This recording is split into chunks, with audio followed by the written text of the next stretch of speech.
27 ఏళ్ల తర్వాత ఢిల్లీ అసెంబ్లీ ఎన్నికల్లో బీజేపీ ఘన విజయం సాధించింది.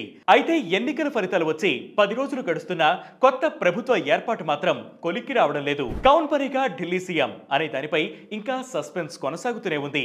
ఈ రోజు బీజేపీ శాసనసభాపక్ష సమావేశం జరిగితే సీఎం అభ్యర్థిపై ఓ క్లారిటీ వస్తుందని అంతా భావించారు. కానీ చివరి నిమిషంలో ఆ భేటీని వాయిదా వేసింది బీజేపీ. ఫిబ్రవరి 19న ఈ భేటీని నిర్వహించనున్నట్లు తెలుస్తోంది.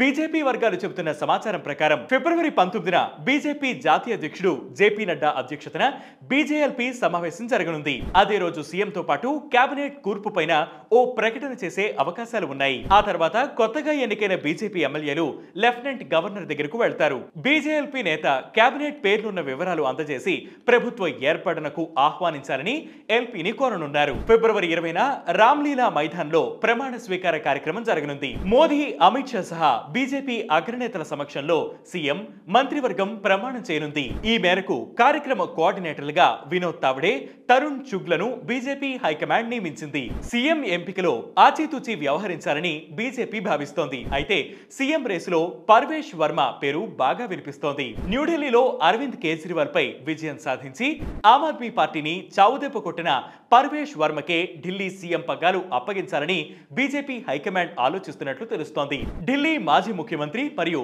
భారతీయ జనతా పార్టీ మాజీ సీనియర్ ఉపాధ్యక్షుడు సాహిబ్ సింగ్ వర్మ కుమారుడైన పర్వేష్ వర్మ దాదాపు 30 సంవత్సరాలుగా బీజేపీలో ఉన్నారు. 2 సార్లు వెస్ట్ ఢిల్లీ ఎంపీగా, ఒకసారి మెహ్రౌలీ ఎమ్మెల్యేగా పనిచేశారు. ఎన్నికలకు ముందు ఆయన ఢిల్లీ స్లమ్ ఏరియాస్ కు వెళ్లి అక్కడ ప్రజలకు దగ్గరయ్యారు.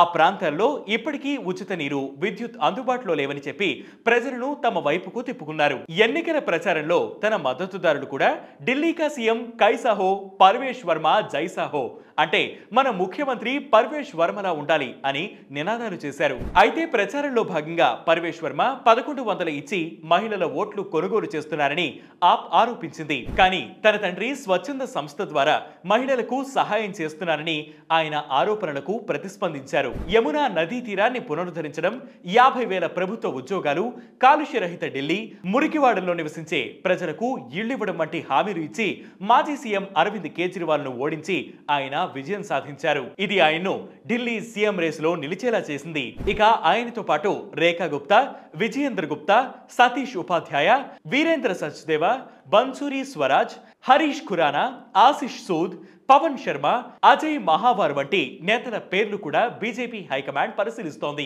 జనాల్లో మంచి పేరున్న నేతకే ఢిల్లీ పగ్గాలు అప్పగించాలని అధిష్టానం ఓ అంచనాకి వచ్చినట్లు తెలుస్తోంది. అయితే ఇద్దరు ఉప ముఖ్యమంత్రులను నియమించే ఛాన్స్ ఉంది. గతంలో ఉత్తరప్రదేశ్, మధ్యప్రదేశ్ లో కూడా బీజేపీ ఇదే ప్లాన్ ఫాలో అయింది. ఇక సీఎం తో పాటు ఆ ఇద్దరు ఉప ముఖ్యమంత్రులు ఎవరనేది ఆసక్తికరంగా మారింది. ఇది వాటి బిగ్ స్టోరీ. దీనిపై మీ అభిప్రాయాన్ని కింద కామెంట్ సెక్షన్ లో మెన్షన్ చేయండి. ఇలాంటి బిగ్ స్టోరీస్ ఎప్పటికప్పుడు తెలుసుకునేందుకు వెంటనే వేటి న్యూస్ యాప్ ని ఫాలో అవ్వండి. వేటి న్యూస్ తెలుగు యూట్యూబ్ ఛానల్ ని సబ్స్క్రైబ్ చేయండి.